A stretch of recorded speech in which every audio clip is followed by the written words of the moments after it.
Sportsnet Lakers brought to you by your Toyota dealers. We make it easy. Chris McGee, Big Game, James Worthy, and Robert Ory. The Lakers unable to clinch in Houston. The young Rockets flat out outplayed the Lakers tonight. Just played a much better game. The defense was suffocating. Lakers looked tired. They turned the ball over 24 times. That turned into 30 points. Rockets had 23 fast break points, and they shot the ball much better tonight. They were 12 of 29 from three, and plus 21 in that category, James.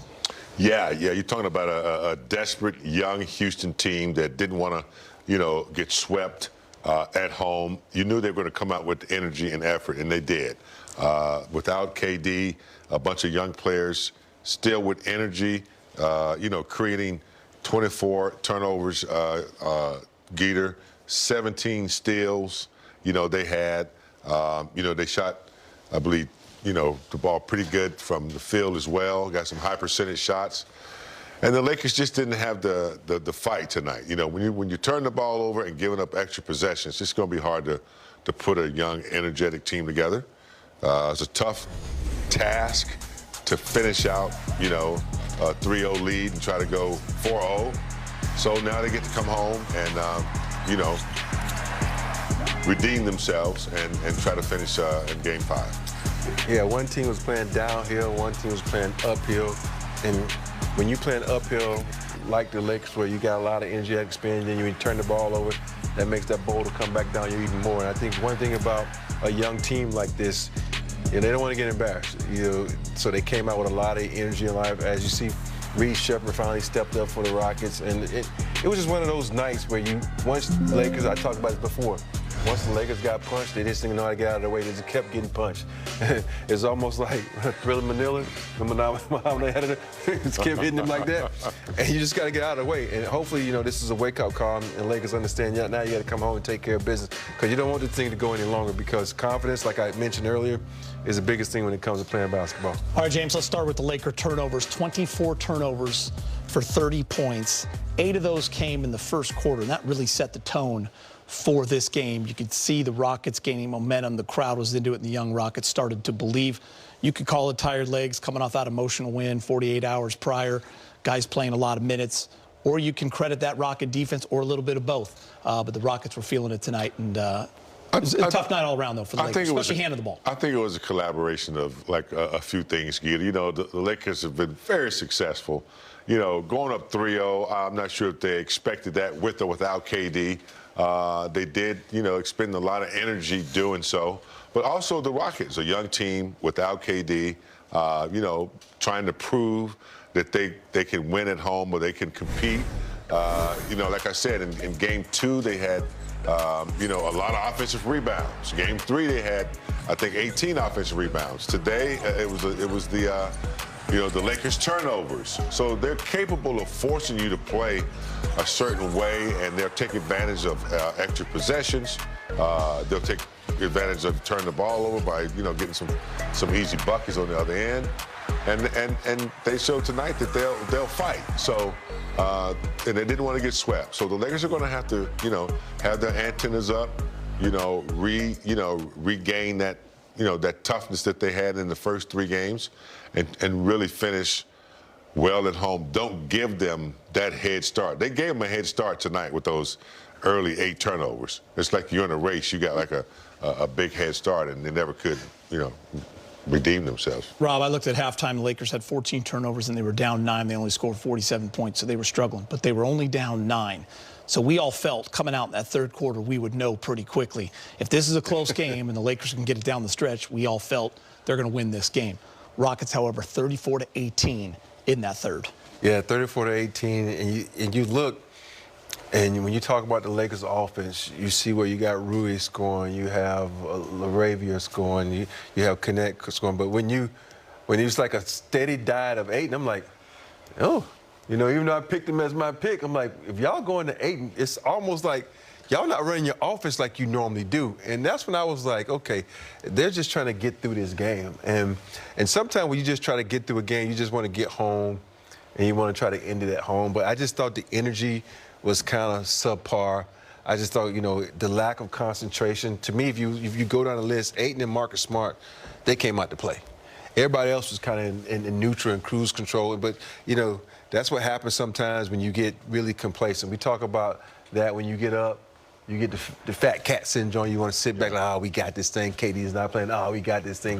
But you forgot, Sengun, former All-Star, you know, Ahmed, one of the most athletic guys in the NBA, and they came out and they shot the lights out. So, you know, hopefully, you know, this is a slap in the face to wake the Lakers up. Yeah, go ahead. Yeah, when you go up 3-0 on somebody, it's something that internally, automatically, you're not even conscious of it all the time. They just let you decompress and take a deep breath. And sometimes you don't even know you're losing some of that fight, and that's why it's so hard to try to, you know, get up for that fourth game. I think the Lakers were guilty of that tonight. It wasn't that I think they were trying to win, but I think they just had that, we're up 3-0. We got 2 more games at home. We can finish it off. Sometimes you get that. It's dangerous, but sometimes it sets in. Before we get to some of the chippiness, I do want to credit the Rockets offense, too. All 5 guys, all 5 starters in double figures. You saw them the first 2 games really struggle. They didn't get to 100 points. They got to 108 in Game 3. So they were only averaging 100 points per game through the first 3. But that was a much different story tonight, Rob. It was early with Sengun playing a little bully ball, just lowering his shoulder, and then it was Amen Thompson. Reed Shepherd had 4 threes. Aaron Holiday off the bench, 3 threes. So a much better offensive game for the Rockets. If you look at the last game, this is the same pattern that the Rockets had. The starters all had double figures. We talked about that. When you don't have a dynamic player like a KD in the lineup, you depend on one another a little bit more. And the Rockets have guys that can score. The Rockets have guys that like to get to the hole, and that's how they play their game. They put the pressure on you defensively, and they try to get to the hole, to try to get to the free throw line. They shot, 31 free throws a night, made 25. And that's one of the things that this team does, because they know if their jumper's not falling, it's a wrap. And they only really have one consistent jump shooter, and that's Reed Shepherd. He finally showed up tonight without KD being in the game. And when you down like that, you play with desperation, and you put your head down. And once you start getting to the basket and see one going in, that's when those jumpers get easy. And we had this breakdown the other night when Danny was here. I mean, when KD is in the game, and the Lakers have beaten the Rockets the last 3 times they've played, when KD has been in there, is, you know, he has the ball the majority of the time. So the Lakers play a certain defense around him, and a lot of guys are kind of standing around waiting to see what he's going to do. This is the first time a Rockets team in the playoffs, all 5 starters with 15 points or more since 1997. So there was involvement from everyone.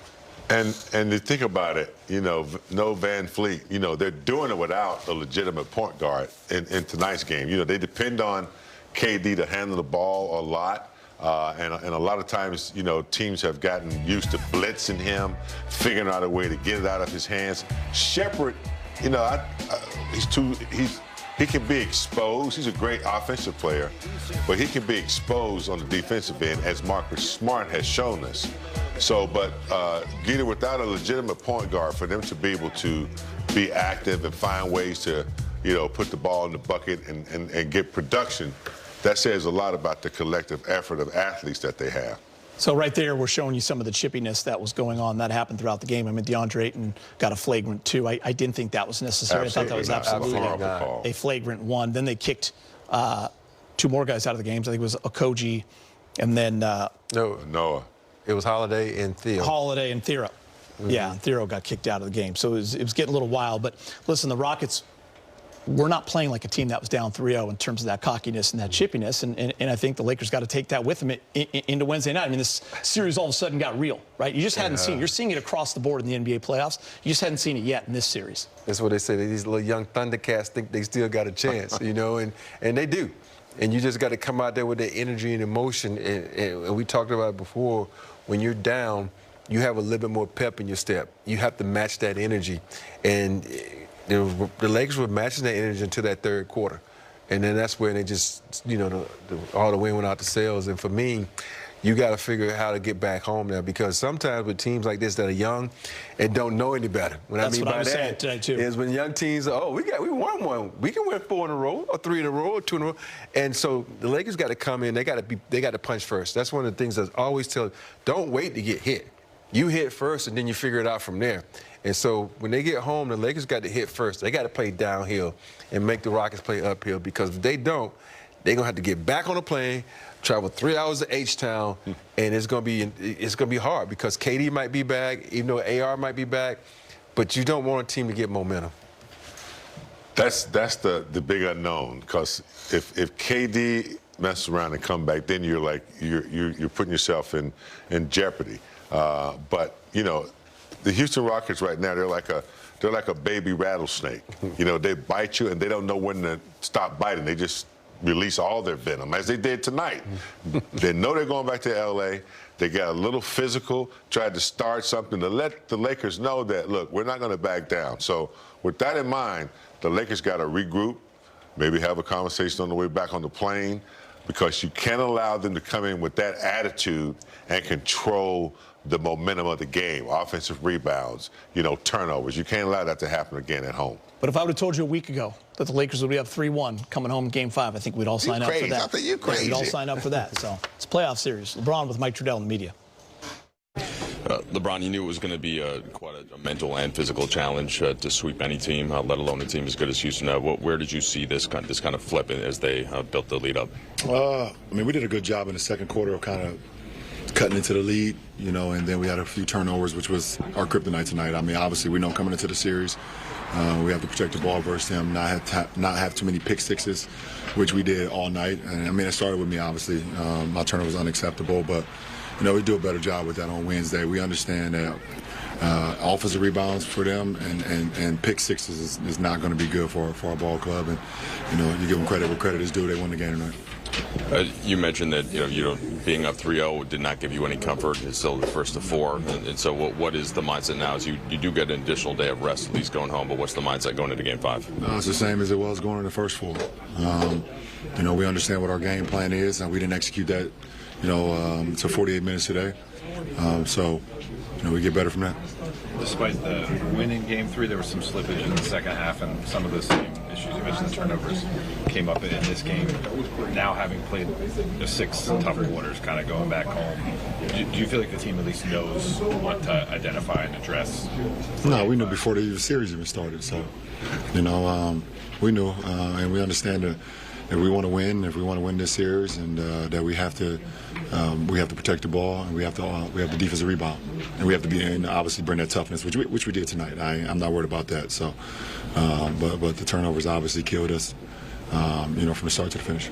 You guys played a pretty intense game on Friday. Do you think that had any effect in terms of just the team here and that tonight? No. What was the recovery process for you like yesterday? Same as it always is. Sleep, cold tub, ice tub, training, the same. Nothing changed from there. You've talked a lot about how these series can be long and things can kind of change. They had a couple guys who hadn't really seen the ball go in a lot. Saw it go in a couple times today. What do you guys need to do defensively, pressure-wise? Defense wasn't our problem tonight. It was our offense. Defense wasn't our problem. We turned the ball, 23 times for 30 points? So, yeah, another turnover right there. So, yeah. 24. Yeah, 24. 24. So, yeah, defense wasn't our problem. It was offense. LeBron, when you have a 3-1 lead and you're going home, are you able to feel comfortable? You don't want to be comfortable. No, hell no. Yeah. There's no such thing as being comfortable until a series is done. No, and none of us are. Do you have any thoughts on DeAndre's flagrant 2 and kind of how that went down there? I mean, I know what I saw. I mean, I think he was embracing for saying going on the post-up. Elbow, getting ready for the physical contact, and then, you know, obviously, if you see it, his arm slipped going up and then hit him in the head. You know, the refs said they didn't see it that way, and they made the call. But, yeah, you got to be pretty damn good to just completely just elbow somebody like that on purpose. The back and forth jawing after the buzzer at center court, do you feel like that's any sign of maybe a carryover? I don't know what that was all about. I'm more pissed off about them kicking the dude out. That was uncalled for, and it made no sense. Then that's his first. I think it's the first time he's ever been thrown out of a game in his life. That was. I don't think that was warranted. I mean, give him 2 technicals. The kid just got in the game, and that was ridiculous. I mean, but I don't know what was happening at the end of the game. Yeah, so there's LeBron James, and he said, listen, defense was not the problem tonight. We didn't execute the ball. We turned it over 24 times. And outside of DeAndre Ayton, the offense did struggle. Everyone, including LeBron, only 10 points, a couple field goals made. I think that's his 3rd lowest. in his playoff career, 8 turnovers. And he wasn't the only one, but it was one of those nights. Yeah, I hate to keep bringing it up, but when you're turning the ball over as much as they were, those are also shots that you're not getting up. Those are a lot of possessions that you're not getting, and that screws up your rhythm. You know, the offense is not flowing the way it usually does because you're having to play that extra 14 seconds of defense, especially. Lakers lead the series. Me too. Lakers lead this series 3-1. All Rockets tonight, 115-96. Amen Thompson with 23, Tari Eason with 20, and Şengün with 19. The Lakers turned it over 24 times. DA led the way, even though he had kicked out mid-third, 19-10. Reminder, next up for the Lakers, JJ Redick, brought to you by your Toyota dealers. JJ, obviously you guys had 24, I think it was 24 turnovers. Just what were you guys seeing, or what were you seeing just in terms of what Houston was doing to generate those giveaways? What they normally do. You know, we're going to spend a lot of time over the next couple of days just figuring out ways to, try to prevent some of those turnovers. Hey, JJ, LeBron said in his last press conference saying that for young guys to grow in the league, it's more important that they play the post in the season than the season was. I think that for this game, how do you think they perform? How do you think this is a good time for the world? Yeah, I mean, I think any experience you can get in the postseason is great. I know I was talking with Noah and Grant before the game just about that in my career, and Noah had asked just about getting confidence from the postseason. And, my third year getting thrown into the fire a little bit because of some injuries, we ended up making the finals. I got a lot of confidence from that, and certainly, going to need all those guys at some point. I mean, that's just the reality. JJ, I'm curious, what was your view on the DeAndre flagrant 2? And then just a few moments ago, LeBron was not very pleased about how Adu got ejected from the game. I didn't get a great explanation on Adu. I'm sure James will give you that. I'll rewatch the clip and try to figure it out, and James will give you that.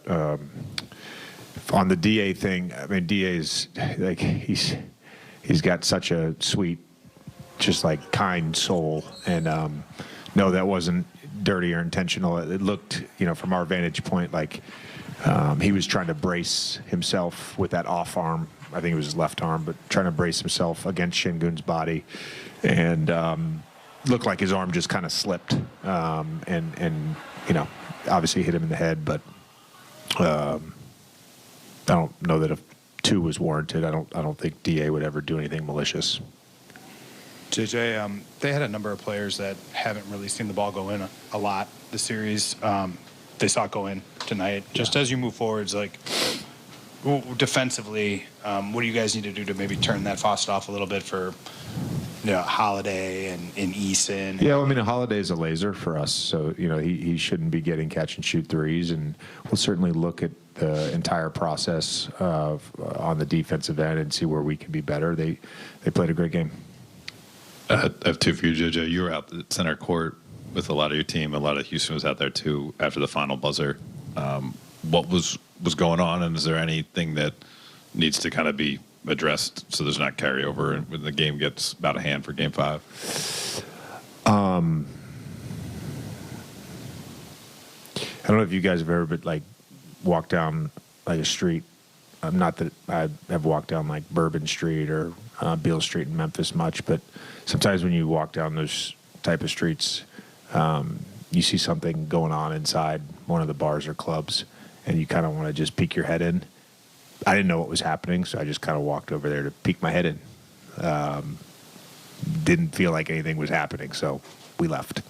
I can accept that. And talking to LeBron, he said that defensively, you guys did your job, but offense was the problem tonight. The turnovers are one thing, but just generating points.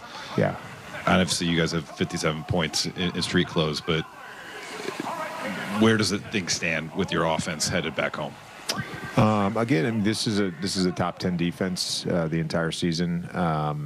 You know, it's obviously very challenging without your two leading scorers to generate offense. I think we'll take a look at the process again on that end as well. And I know our points per shot and our expected points per shot were slightly below our season average. So there, to me, again, it goes back to the two keys: take care of the ball, and we'll look at that and how we. This is Mike Trudell in the media.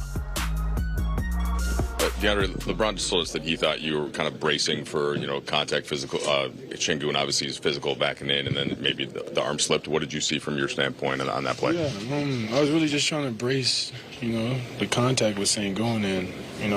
We both sweaty guys. I just slipped off his shoulder, and it literally, my elbow hit him right there above his shoulders, and it looked crazy on camera, but, I'm not no guy who's a dirty player or plays like that, in ways. If anything, with me trying to play dirty, I'd damn near hurt myself. I just hope he's all right and don't think it was intentional. I was just playing hard, and my elbow, slipped up and got him above the shoulders, and it looked crazy on camera. The outcome of what the results were, I accept it, but definitely wasn't intentional. I don't play like that. Is that true? That's your first ejection? Yeah, I think so. It is my first ejection. I've never, there you go. 8 years later, it's my first one. What? What was different tonight for the team? I don't know what you mean. Like, as far as the involvement during the game and trying to make the plays, was something different tonight? No, I felt like we played the same and we were playing together. I think Rockets brought some intensity, but I felt like we matched it in spurts as well, and we were defending, and the opportunities to get second chance baskets and loose balls. I think we were, we matched that energy a little bit. I just think the making shots down the line kind of got us and got them in transition. You were cooking before the ejection, 19 points, the team high, 10 rebounds. Does that take the wind out of your sails, or can you carry that over to the next? Oh, no, I'm licking my chops. I'm licking my chops. Trust me. I've been here before, This was supposed to be an elimination game, but I love what the crowd brought the energy, and it was perfect, Just try to end this at home. But I love the intensity. I love the fight in the guys I've seen over there in the Rockets, and I can't wait to see them. With the 3-1 lead in the series, what's the best approach for you guys to take going home? Not to feel comfortable, feel like you have to get this done? I mean, tonight definitely didn't make us feel comfortable. We're pretty angry. I'm pretty angry. Honestly, I wish we could play tomorrow. I have a lot of energy now, but we're gonna go back, watch the film, and really turn up our level of intensity a little bit higher as well, and we'll have our fans out there cheering for us and make this thing, quite a game. When you've committed 20 turnovers in 3 of the 4 games this series, what are some of the main things you watch on film to make sure that it's not a trend for Game 5? Oh, really knowing my spacing, knowing where Marcus and Bron needs me to set screens to get them open as well and run to the basket, just knowing that both sides, whether it's heavy side or weak side, knowing where guys are coming from helping them. Just watching that repetitively and just keeping consistency in that. Time for Access 360. What are you going to break down, Ron? Turnovers. I hate to do it, but you know what? Someone has the energy. Someone has to do it. I know they're going to see this on the plane ride on the way home. Man, NBA playoffs is where it's at. This breakdown is not good. But sometimes you have to point out the things that are wrong. Yes, sir. In this play, it's a lot of confusion from jump right here. Look, do I set the pick and roll? And right now, it's like, okay, Jackson Hayes does what he runs to the front of the rim, expects the ball. Leonard comes up, and he goes, shoot this. But now he tries to throw the lob to Jackson Hayes, but he throws it where? Not up. Put it up by the rim. That's only going to get it stolen. And it starts a fast break. Right here, got to go to the free throw line. On this one, this is when it's really confused me. Like, am I going to say, does LeBron come off hard? LeBron, you taking up the space, LeBron, but what you're not going anywhere. You got 3 Rocket defenders right there ready to attack you any moment. DeAndre Ayton is trying to set a pick. Now he goes to the front of the rim. And right now, Rui should be yelling, whatever the term. We used to have something we would call it Isaac. He comes back and he takes it from LeBron. And he looks back at Rui. Why didn't you tell me the defender was coming? He gets a fast break point. That right there what got Reed Shepherd going. Now, we're in a position where I'm an ISO. Everybody in the world is looking at you, but look where Jabari Smith is. He's dang near double team LeBron. But look, now we get a great post up. And it was kind of a foul over the back. DeAndre Ayton's complaining about it, but you can't complain in the playoffs. You got to get your butt downhill and get back on the play. But now, everyone in the Rockets play, what do? They spin. He got the and one. And that's one of the things about when you play in the playoffs. You ain't got time to complain. And that's one of the habits. The Lakers calendar. It is 3-1. Lakers lead the series, clinching opportunity again on Wednesday. That is a 7 p.m. game on ESPN. Crypto.com Arena. We'll have the pregame for you, of course, at 6 o'clock. Marcus Smart at the podium. Marcus, I'm sure you guys expected Houston's desperation to only increase, like being down 3-0, and it kind of mounts almost after every win that you had prior. Where do you feel like that stands as you head back to LA for Game 5? Same thing. They came out. They split 1-1. But now got to go back to our house. So we'll see them there. Marcus, 24 turnovers, I believe, was the second most you guys have had in a game this season. Just what needs to change going into Game 5, and where do you think those turnovers stem from today? Just a little bit of lackadaisical from us. Shots weren't falling early. We was getting to the rim. A lot of contact, wasn't getting the call, so, it played a part, but be all right. It's part of it. We've been playing our asses off for these last 3 to 4 games, right? So, we understand, they came out. They did, like I said, they did their job. So we just bring it back to LA and we'll see them there. Marcus, you mentioned just how hard the series has been, just physical. How much of the mistakes do you think were kind of mental fatigue and how much were physical fatigue, and how do you kind of recover in the next 2 days before Game 5? Majority of them was mental, but we were dropping passes. Myself included. I was throwing passes to guys' legs. Normal passes that we make on a regular basis, right? But it's something we got to clean up. We know it. We understand it. It's not going to get easier. We understand that, but we've played this team, for 4 games now. In the first 3, we did very well. So we understand it. Just got to continue to stay poised and get through it. Marcus, when you have a 3-1 lead going home, do you allow yourself to get comfortable, or that's just not the case at all? It's not the case at all. We came out and, tonight and we tried. We just didn't have it. That's part of it. But, they had the crowd behind them, a little bit more energy because of that. But, no, there's no time for let up. Then they got to come to our house and we get our home crowd behind us and we get that momentum to in our house. So, but, no, definitely no